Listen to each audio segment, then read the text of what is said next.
Here are 3 ways that you can create unwavering faith as a new entrepreneur. What good is it, my brothers and sisters, if someone claims to have faith but has no deeds? Can such faith save them? Suppose a brother or sister is without clothes and daily food. If one of you says to them, "Go in peace, keep warm and well fed," but does nothing about their physical needs, what good is it? In the same way, faith by itself, if it is not accompanied by action, it is dead. So this is from James chapter 2, verses 14 through 17.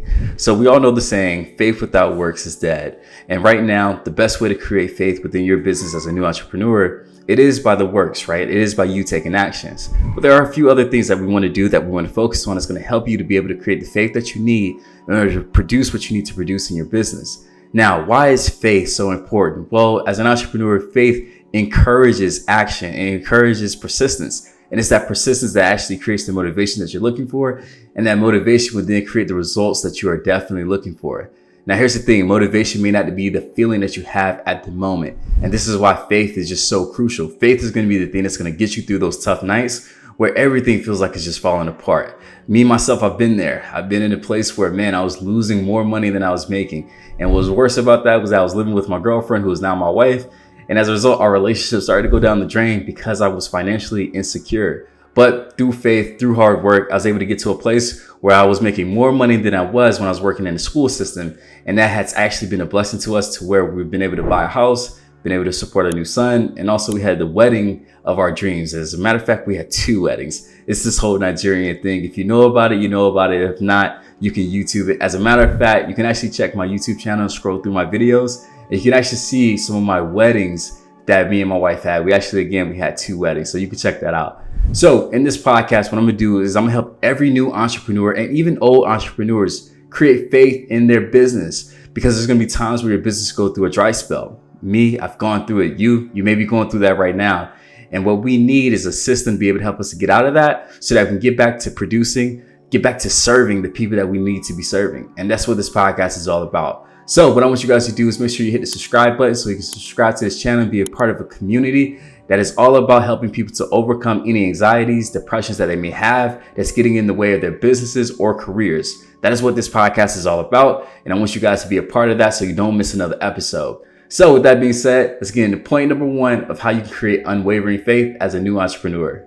So step number 1, I absolutely love this one. This is one that I've done with many of my clients as of recently. And the reason why I've done it is because we were entering into the new year. So at the end of every year, one thing I do with all my clients is I have them write a letter to their future selves. And what I have them do is I have them schedule this letter to be sent out to them around January 1st of the following year. And what we're going to do is we're going to answer a few questions so that when that year comes, right, when that day comes in the future, we'll be able to look and see, was I the person that I said I needed to be?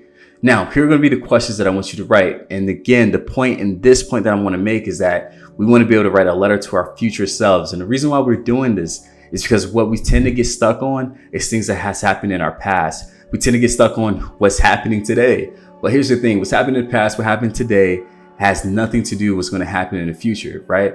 If you don't allow your future, or rather, if you don't allow your past or your current circumstances dictate your future, you'll be able to transcend anything that has happened to you. And that's what we want to do. And the best way to facilitate that is to write a letter to your future self. Now, here are going to be the 3 questions that I want you guys to answer in this letter. Now, this letter, it doesn't have to take you a long time. You can honestly complete this in 5 minutes or 10 minutes. And I will actually challenge you to write a talent, or to create a timer, if you will, to be able to execute this. So the first question I want you guys to answer is to talk about a milestone that you will have accomplished. And what I want you to do is talk about how it felt. I want you to talk about what that celebration looked like. Talk about who was there celebrating with you. So if that milestone is for you and your business to cross the 7-figure mark, so making over $1 million, write about that. Talk about how it felt when you finally saw that at the end of the year, you made $1 million, right? Like, what was that feeling like for you, right? We want to start to future pace ourselves. The second thing I want you guys to do is talk about the challenges that you had to overcome on that journey, right? Did you have to overcome something when it comes to sales? Did you have to overcome being, let's say, a shy, introverted leader, right? Maybe you had to overcome your fear of being in front of a camera or being in front of a mic just like this. Like, what was it that you had to overcome in order to accomplish this challenge? Again, we want to start to future pace. We want to start to put ourselves in that spot where it's already been done, right? And that's what faith is all about. And then the last thing that I want you to do is I want you to imagine what the people are saying that are using your products or your services. I want you to imagine what is it that they're saying about your product, about your brand, about your business. Because what this is going to do is going to help to create the values and the experiences that you want those people to have when they run into your business. Now that we know what we want them to feel, it tells us what we want our business or how to structure our business. So if your business, if you want people to say, man, they were very personal, they were very well educated, right? Whatever the value is, it will tell you what you should be doing right now when you're constructing your offer or when you're building your business, the people that you're hiring, whatever the case it may be, even in how you're marketing yourself. All that stuff, it should show in terms of how people will say or talk about your business once they've experienced your service or your products. So what this means for you is that I want you guys to focus on where you're going and not where you're at. Having fear is not going to help you, right? And here's the thing. Faith and fear both requires you to believe in something that has not happened yet. So why not believe in the good stuff rather than the bad stuff? So again, it's that faith of you focusing on what could happen, right? It's all about having that faith. All right, main point number 2, and here's the thing, you guys are gonna hate me for this, but at the end of the day, you're gonna love me. And that's what I love about being a therapist, and that's what I love about having a podcast like this. It's where I can give tough information, but it's also the correct information. That means that I'm not gonna try to water it down or try to pacify you by giving you all the good stuff. I'm gonna tell you the stuff that you need to hear. And that's what this point is all about. So point number 2, one of the best ways to create unwavering faith in your business as a new entrepreneur is to start to invest in your business that actually scares you. So for me, one part of my business that used to scare me, it was public speaking. So what did I do? Well, I started to invest in my YouTube channel. I started to invest in my podcast, my equipment. I started to invest in courses that's going to help me to be a better public speaker, being able to tell stories, like all this other stuff. What I want you to do is I want you to ask yourself, what part of your business do you feel the most timid, that you have the most anxiety, that causes you the most stress? And what I want you to do is to take 10% of what you make in your business, and I want you to invest in that part of your business each year. Now, here's the thing. You don't have to do it all at once, meaning you don't have to just buy a course that's maybe $10,000 if you're making $100,000, right? What I want you to do is feel free to break it up. So if that looks like joining a coaching program or a membership, and maybe you spend $1,000 a month to be a part of it, or around $883, right, to be a part of it, then I want you to do that. If it means hiring someone, right? So it doesn't mean that you have to do these tasks that you're scared of. You can actually hire someone. If that's what it means, do it. But I want you guys to start to invest in areas where you feel timid. You know, there's a really great verse. It's Matthew chapter 6, verse 21. It says, "For where your treasure is, there your heart will also be." And what I want you guys to do is I want you to put your money where your heart is. When you do that, your actions will follow. Because here's the thing, us as people, we hate to lose on an investment. So therefore, if you don't put any money, any effort, any time into these areas of your business, you're not going to attack it. You're not going to address it. So the best thing that I can have you do at this moment to build your faith is to throw money at the areas where you see as a problem or that you have anxiety within your business. Do that and the faith will come. And then main point number 3, the last point, and I'm so glad that you guys made it this far. To me, when my clients, when my viewers, when you guys make it this far into the podcast, it tells me that you guys really enjoyed it. And because you enjoyed it, you definitely should be one of the people that subscribes to this channel, because I don't want you guys to miss future podcasts like this. Is guaranteed to change your life, change your business as well, and even your career. So with this last point that I'm going to make, point number 3, one of the best ways to help you to create unwavering faith in your business is to keep your head down while keeping your standards up. Now, what is this all about? Well, for a lot of people, they pick their head up. They start to compare, they start to look at what other people are doing, the fruits of their labors, and what that starts to create is comparison. When you start to ask yourself, why does my tree not look like their tree? Why does not my plant look like their plant? When you start to ask yourself, why does my business not look like theirs, even though you've been working really hard?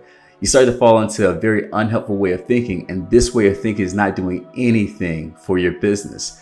Now, I could make the argument that when you do compare yourself, you can ask yourself from a healthy standpoint, what is it that they're doing that I'm not? That's something that we learn as funnel hackers, which is a part of a community with Russell Brunson and ClickFunnels. If you know about it, you know about it. But it's all about taking what works for other people, adding your little twist to it, and then putting it out there in the marketplace. Now, if you're comparing yourself from a negative standpoint, right? It's where you're starting to beat yourself into oblivion. Like, man, like my stuff doesn't look like theirs. My business doesn't look like theirs. Or, my videos, they suck because it doesn't look like their videos. Then you're only doing yourself a disservice. Now, here's the thing. I tell people you got to keep your standards up when you're going through this phase. When I joined, or rather when I left my job and I joined this whole entrepreneurship lifestyle, one thing I told myself that I needed to do was to keep the same working hours that I had as an educator. So for me, what that meant was I needed to be at my desk by 7 a.m. and I wasn't allowed to leave unless for an hour lunch break, but I wasn't allowed to leave until 3 p.m., right? And here's the thing, most days I went way beyond that. But for me, the standards had to stay the standards. By doing that, I ensured that the work ethic that I put into my business was no less than the work ethic that I put into someone else's dream, that being education. You know, one of the biggest shames that I see is that when people don't take the same effort, the same, let's say, belief, whatever you want to say, that they put into their regular job, into their own dreams. To me, that's a big sign of low self-worth.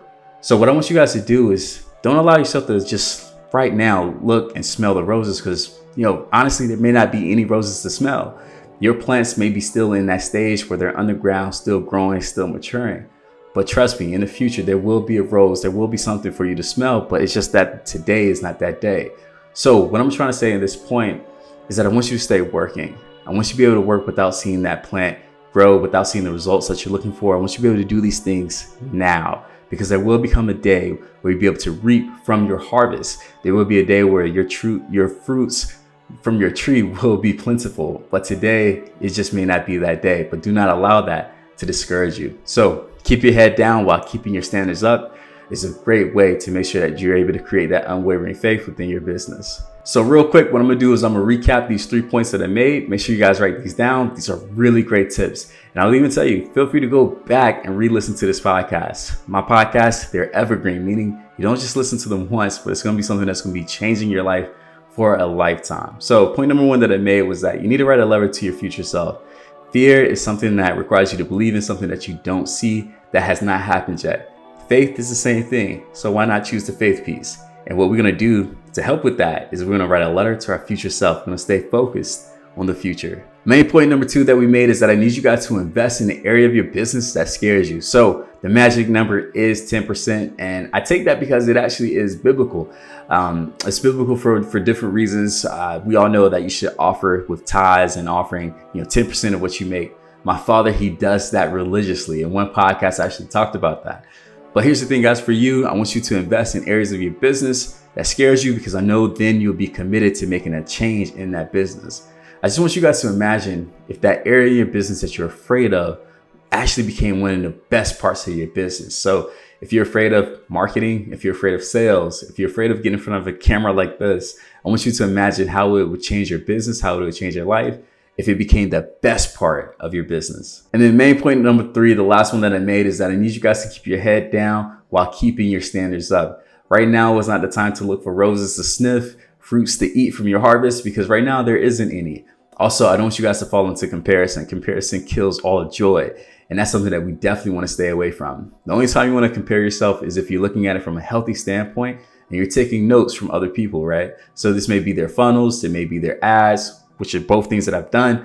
Also their podcasts. There may be certain topics that they're talking about in their podcast that you see does really well. And you may find out, hey, I can talk about that same thing, but put my own twist to it. That is the only reason why you're allowed to actually compare yourself. If you're not doing it from a healthy standpoint, then you shouldn't be doing it at all. So my name is Coach Wells. Thank you for checking out this podcast. Make sure you hit the subscribe button, and I'll see you on the next episode.